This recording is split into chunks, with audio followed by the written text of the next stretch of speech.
BA द्वितीय वर्ष के प्रश्न पत्र में आप सबका स्वागत है। आज हम आधुनिक हिंदी कविता के विकास में भारतेंदु युग को समझने की पढ़ने की कोशिश करेंगे।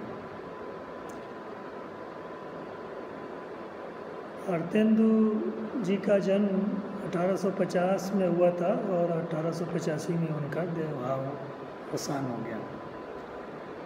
1857 में एक सैनिकों द्वारा विद्रोह हुआ जिसको भारतीय जनमानस का समर्थन भी मिला। यह विद्रोह स्वचेतना, स्वदेशी भावना, स्वदेश प्रेम, आत्मस्वावलंबन जैसी भावनाओं से प्रेरित थी और मुक्ति की आकांक्षा इसमें शामिल थी, गुलामी से। इससे पहले अगर हम देखें तो अंग्रेज़ों ने भारतीय समाज में धीरे धीरे अपनी पैठ बना ली और अपने साम्राज्यवादी का विस्तार उन्होंने कर लिया। इस विस्तार में उन्होंने कुछ ऐसे कदम उठाए जिससे भारतीय समाज, भारत के लोगों की मानसिकता में परिवर्तन हुई और यूँ कहे तो आधुनिकीकरण की प्रक्रिया चालू हुई। उदाहरण के लिए रेलवे लाइन का बिछाना, प्रेस, नए नए उद्योगों की स्थापना करना आदि आदि। लेकिन इसके पीछे भी अंग्रेज़ों की मंशा भारत को एक सुदृढ़ आर्थिक व्यवस्था प्रदान कर जन कल्याण की भावना नहीं थी, बल्कि साम्राज्यवाद का विस्तार करना अपने और यहाँ से कच्चे माल को ले जा कर के विदेशों में मुनाफा कमाना था।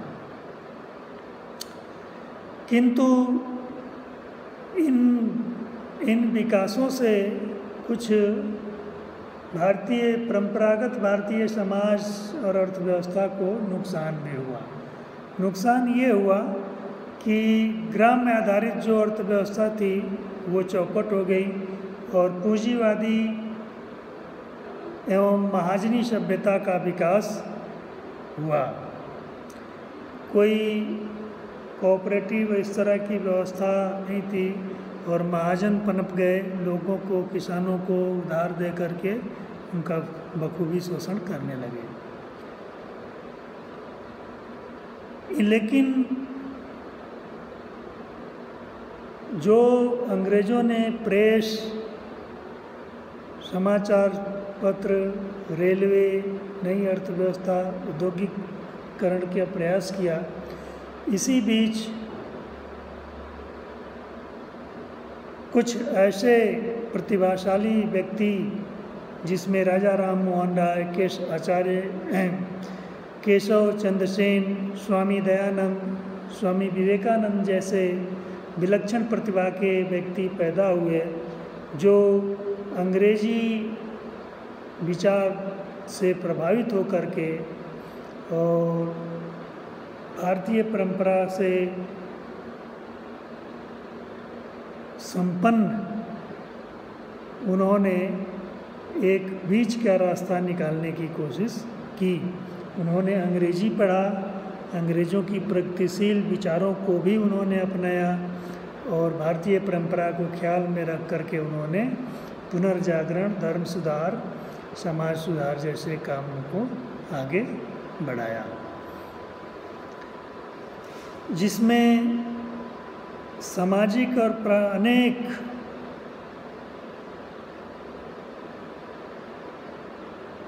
प्रयास उनके द्वारा जो किए गए उसमें भारत की जड़ता, रूढ़िवादिता, अंधविश्वास, धर्म का अंधानुकरण, जातिवाद जैसे अनेक सामाजिक और पारंपरिक बुराइयों पर उन्होंने प्रहार किया और लोगों को स्वावलंबन स्वचेतना की भावना से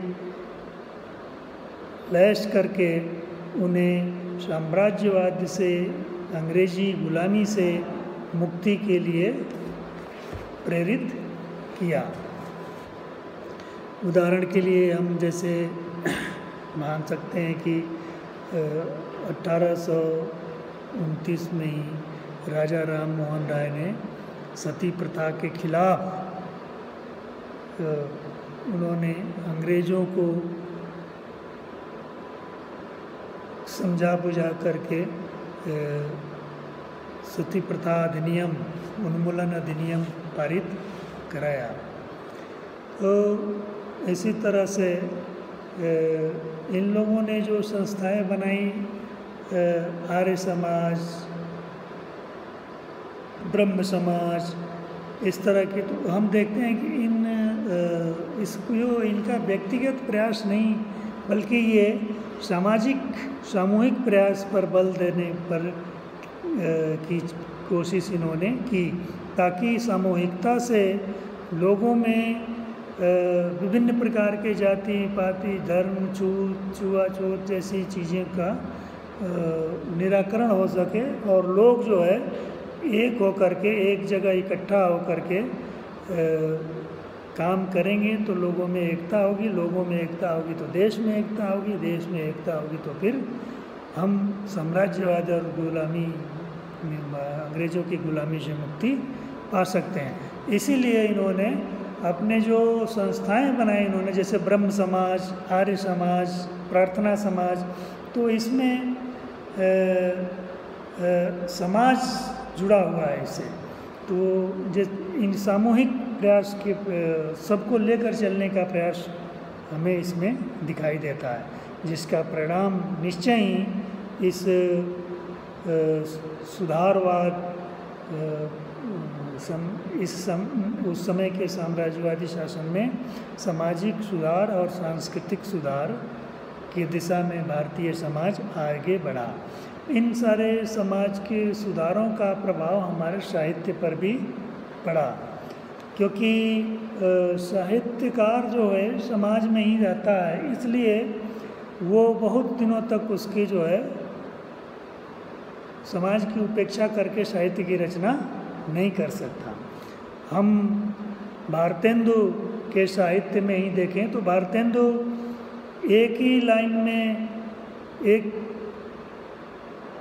अंग्रेज़ों की प्रशंसा करते हैं और निंदा भी करते हैं। निंदा करने का उनका अपना एक साहित्यकारों का एक साहित्यिक ढंग होता है। तो कहने का तात्पर्य ये है कि जहाँ राजा राम मोहन राय, केशव चंद्र सेन, स्वामी दयानंद, स्वामी विवेकानंद जैसे महापुरुष सामाजिक और सांस्कृतिक सुधार और जागरण के लिए भारतीय समाज में सक्रिय थे, उसी तरह से भारतीय समाज और राजनीति में एक तरह से कहें सक्रिय थे। उन्होंने राजनीति इसलिए कि वो सही मायने में तो उस तरह के राजनेता नहीं थे वो, लेकिन उन्होंने व्यवस्था में हस्तक्षेप करने की कोशिश की। धार्मिक, सांस्कृतिक और परंपरागत जहाँ भी अंग्रेज़ों ने अत्याचार किए उसका उन्होंने विरोध किया, या भारतीय समाज में जो ऐसी रूढ़ियाँ थी जो समाज और व्यक्ति के आगे बढ़ने में बाधा पैदा करती थी, उस पर उन्होंने आपत्ति जताई। यही काम इस कालखंड के साहित्यकारों ने भी किया। अब उनका ढंग अलग था, वो हथियार से नहीं लड़ सकते थे, प्रदर्शन नहीं कर सकते थे, पिटीशन नहीं दे सकते थे, लेकिन उन्होंने ये काम साहित्य के माध्यम से लोगों को जागृत करके किया। जैसे मैं बताने वाला था कि भारतेंदु जी कहते हैं कि अंग्रेज राज सब सुख साज, अंग्रेज राज सब सुख साज सब भारी, परधन सब विदेश चली जात यही अति ख्वारी। यानी अंग्रेज़ों का जो राज्य है वो अंग्रेज राज सब सुख साज, तो ये जो अंग्रेज़ों का भारी भरकम राज्य है वो बहुत सभी प्रकार के सुखों से सुसज्जित है। तो फिर तकलीफ़ क्या है भाई? तकलीफ़ ये है कवि को कि परधन विदेश चली जात यही बात है अति ख्वारी। ये अखरने वाली बात है कि यहाँ का धन जो है विदेशों में चला जाता है। ये 2 लाइन में भारतेंदु जी ने यह व्याख्यायित कर दिया कि कैसे जिस थियरी को, जिस सिद्धांत को दादा भाई नेरोजी ने इकोनॉमिक ड्रेन की बात कही थी, उसको उन्होंने इन पंक्तियों में कह दिया। अंग्रेज, अगर हम प्रथम विश्व युद्ध और उस समय विश्व के साम्राज्यवादी प्रवृत्ति को हम देखें तो अंग्रेज जो है यहाँ से नील, ये प्रथम विश्व युद्ध, द्वितीय विश्व युद्ध तो बाद की बात हो गई, उससे पहले अंग्रेज़ों का साम्राज्य चूँकि अफ्रीका, लैटिन अफ्रीका हर जगह था, तो उनको ज़रूरत पड़ती थी नील, कपास, इस तरह की चीज़, लौह, ऐश, तो ये सारी चीज़ें जो है ये विदेशों में ये यहाँ से ले जाते थे। तो परधन सब विदेश चली जाती यही अति ख्वारी। तो नील की खेती के फ़ायदे अंग्रेज उठाते थे, अंग्रेजी नील की खेती करते थे और उन्हें ले जा कर के उसकी व्यापार करके वो फ़ायदा कमाते थे। तो उस समय का तत्कालीन विद्वान जॉर्ज सुलियन ने बड़ा ही इसका बेहतर उदाहरण दिया है कि हम गंगा नदी के पानी को स्पंज में सोख करके और टेम्स में निचोड़ देते हैं। मतलब ये हुआ कि यहाँ की अर्थव्यवस्था ले जा करके इंग्लैंड में उन्होंने